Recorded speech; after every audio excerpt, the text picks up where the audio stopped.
let's take this show on the road. Same-ish, different day, I be bored out my mind. Hometown, love my place, but while I'm in the high, gotta go get away, hop a train, hop a flight, and ride. Tonight I gotta break free. My job knows boss be working my nerves. Clock out at phone, do not disturb. My boyfriend's cool, I need my girls. The world is ours, so run it up, let's go to a land where we cannot be found. So off the grid, way too little, slow down. No, me and who when they see me out, booked it 'cause I'm not waiting around for you. Let's effing go Miami, let's effing go Chicago.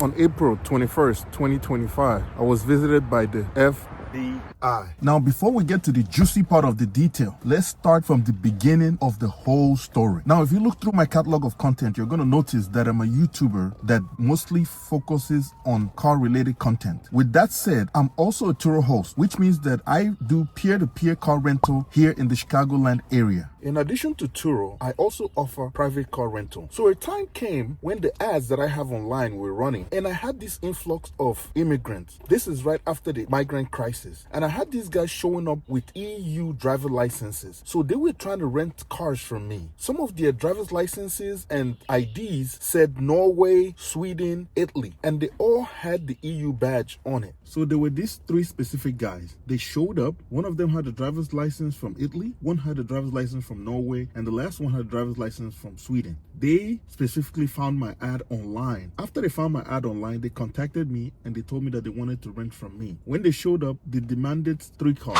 Toyota Prius, 2016, 2017, and 2018. I have multiple Toyota Priuses, but these specific Priuses that I have them in the same color, and they go from the year 2016 all the way to 2020. This whole event was unfolding on February 22nd, 2025. I believe for these three guys, their rental period lasted all the way till April 10th, 2025. These were very friendly guys.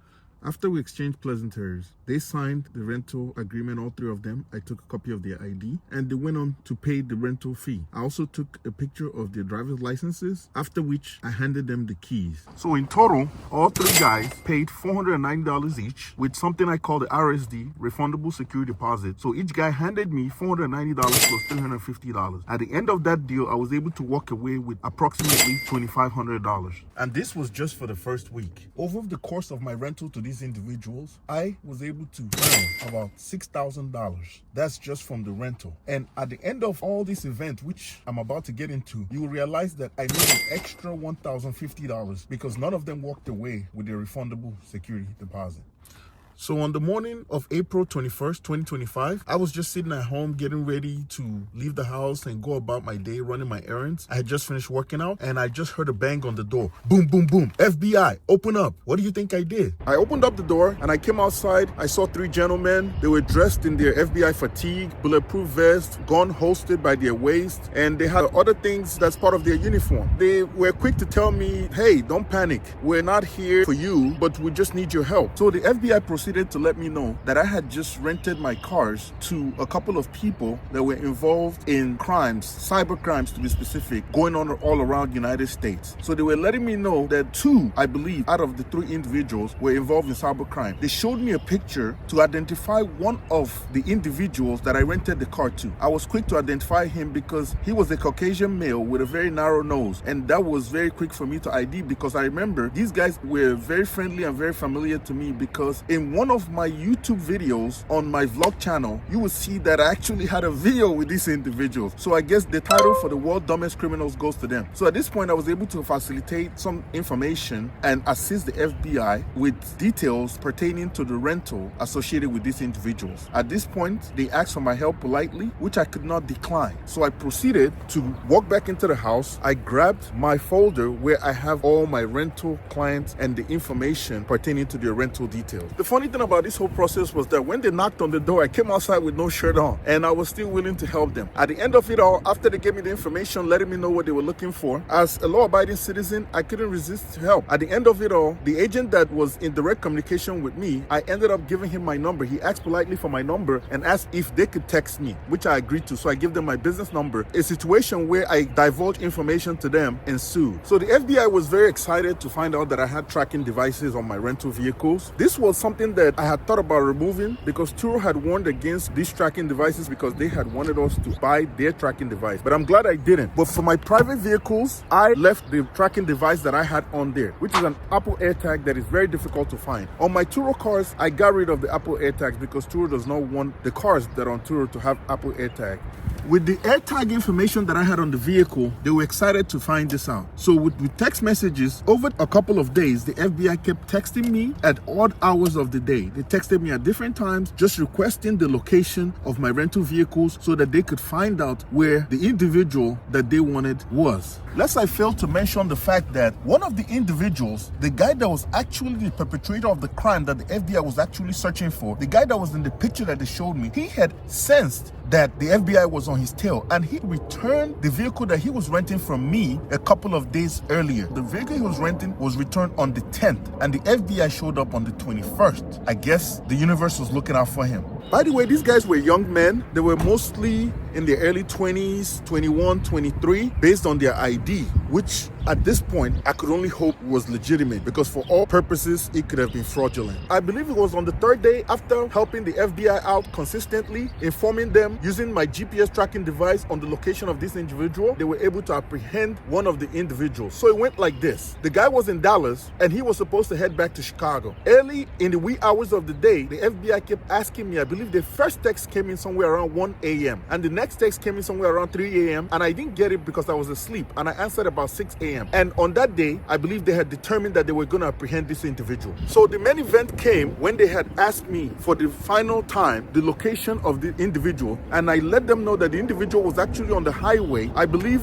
it was a highway between Arkansas and Illinois, I-55, heading towards Chicago. So after I gave them the last drop on their location where the guys were located, the FBI was quick to contact the Arkansas State Trooper in order to apprehend these individuals. They set up a roadblock, and before that, I gave them a tip. I told them whatever it is that the GPS is saying, they need to assume that the guys were 15 minutes ahead of the GPS log. Because guys, think about it this way. The AirTag is typically very slow. It does not give you the exact location at the exact time, especially for a moving object. So the drop that I was getting on them based on my AirTag and my Apple app was delayed. So I could not get the exact location at the exact time. So that's why I gave them the information and told them to assume that the guys were 5, 10, 15 minutes ahead in order to be able to set up properly if they were going to apprehend these guys. Now, the funniest part of all this was that after these guys were apprehended by the highway, the FBI used the Arkansas State Trooper to stop them, pull them over. They did not know why they were being pulled over, but at that point they were arrested. I don't know what transpired, but this was what the agent actually told me. After they were arrested, my car was impounded. The FBI agent contacted me and let me know that my car had been impounded and I need to contact the Arkansas State Trooper to find out where to pick up my vehicle from. Side note, he did not tell me my car was impounded. He just told me to contact the Arkansas State Trooper to find out where to pick up my vehicle from. Now, allow me to say this. The FBI was actually not very helpful, considering the fact that I was able to assist throughout the whole investigation and give them real-time information on the location of this individual that they were going after. So after a couple of calls, I was able to locate my vehicle at a place called Rick's Automotive and Towing. I was given the information by the Arkansas State Police Department. After a couple of transfers back and forth, I was able to locate my vehicle and the impound which was holding onto my vehicle. By the way, of the two vehicles that I have here, this was the one that was actually impounded by the Arkansas State Police. This was the one that was being tracked by the FBI using my Apple AirTag. On the other hand, this vehicle right here was the one that was returned early by the guy that the FBI actually had his picture, the actual person they were looking for, the person of interest. This was the car that he returned. After contacting Rick's Automotive and Record Services, which was the impoundment location in Arkansas that was holding onto my vehicle, they told me that the total to get my vehicle out of the pound was a little bit under $400. $400 as of the day that I made the call. But eventually, on the day that I got my vehicle out of the pound, I paid a total of $519.48. They let me know that $350 was the charge for towing the vehicle from where the Arkansas State Trooper pulled over the vehicle to their impoundment lot. And it cost somewhere between $75 and $100 per day to store the vehicle. So since I was in the dealership business and the logistic business, this was not a big deal for me to actually figure out a way to get the vehicle back to Chicago. Now that I solved the key part of the puzzle, which was identifying the location of my vehicle, I had to go to the next step, which was getting the vehicle back to Chicago. I posted the vehicle on Central Dispatch, and I was able to get a driver to pick up the vehicle and bring it back to Chicago. All the cost of what this whole shenanigans cost me, I'll break down at the end of this video. But for now, let's go into the ad. Now, today's video is sponsored by me, and my name is Chuchu Moso. As you all know, I'm the solutionist. If you're looking for solution to some of your logistic needs or your dealership needs, or you're just a regular person trying to buy a vehicle, feel free to get in touch with me. In the description, you'll find my phone number and the link to all my socials. If you're looking to buy a car as a dealer, you're trying to buy as a broker, you're trying to buy as a regular citizen, and you're just trying to find the best available deals through the auctions that are here in the United States, I'm able to get you cars from numerous auctions. Now, after we buy the car from the auction and you want something different, you want to go ahead and pick up the car from the auction and bring it back to your location, I'm also into logistics, and I can manage the logistics from picking up the cars from the auction after bidding the car and winning on your vehicle and delivering it straight to whatever state that you're in, minus Hawaii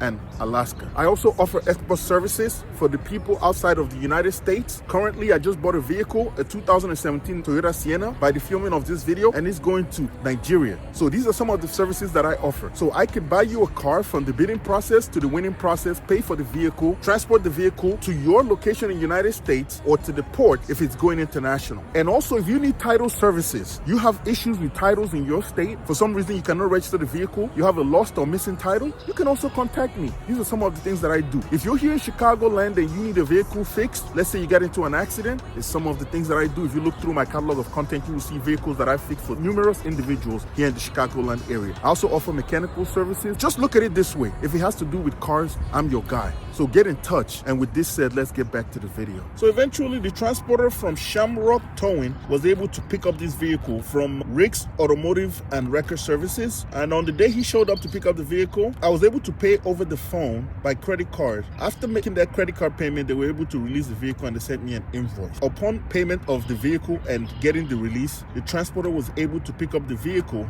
and bring it back to Chicago. When the vehicle came back to Chicago, it was filled with their belongings. As you could tell, after searching the vehicle, I believe, because the vehicle looked very rough, I could tell it has been searched. The possession of the individuals, the renters, was all over the vehicle. It included designer clothing, cologne, food, clothing pieces, makeup.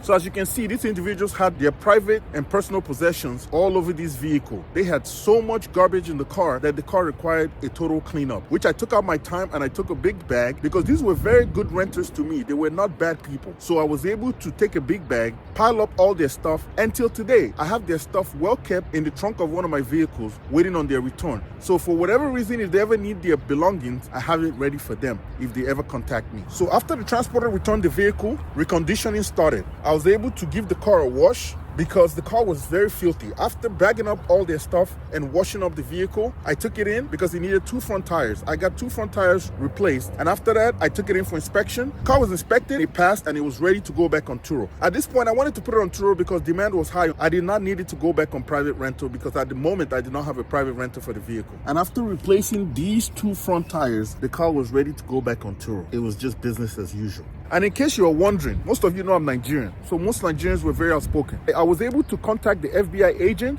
that was taking the information from me, and I expressed my dissatisfaction in the way they handled the whole situation. Me not being able to get my car back, and my car getting impounded, and me having to come out of my pocket with extra money just to get my car back after helping them out with an investigation. For that which he apologized. Apologies don't make up for the cost which I had to pay Rick's Automotive and Record Services. I wanted a refund, and he told me, based on the investigation, he could not refund me. At this point, I just had to chalk it up to the game. Sometimes you win some and you lose some. So goes the famous saying. So at this point, I'm going to give you a breakdown of the income that I made from this vehicle during this rental from these three individuals. So the total was $6,750 at the end of the rental from these three individuals. And then on the expense side, I spent approximately $1,107.32. This involved $519.48 to the tow yard. This was towing plus storage to Rick's Automotive and Wrecker Services. I paid $400 for transport from Arkansas impound back to Chicago. That was made to Shamrock Towing. Shout out to Shamrock Towing. I paid $26 for the car wash to recon the car just to have it clean and smelling good, ready for Turo. And at the end, I paid $161.84 for 2 front tires that went on the vehicle so that it's roadworthy, and not only that, it could pass inspection to go back on Turo. That was my story as an informant with the FBI regarding a car rental gone wrong.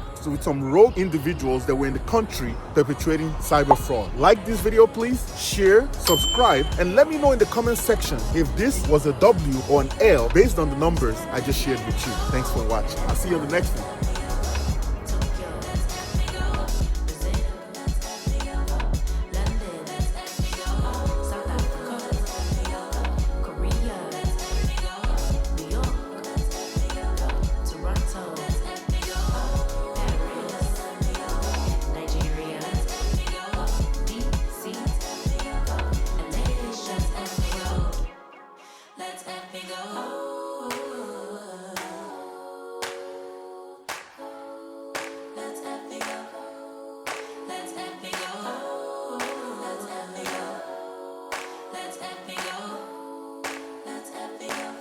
Take this show on the road.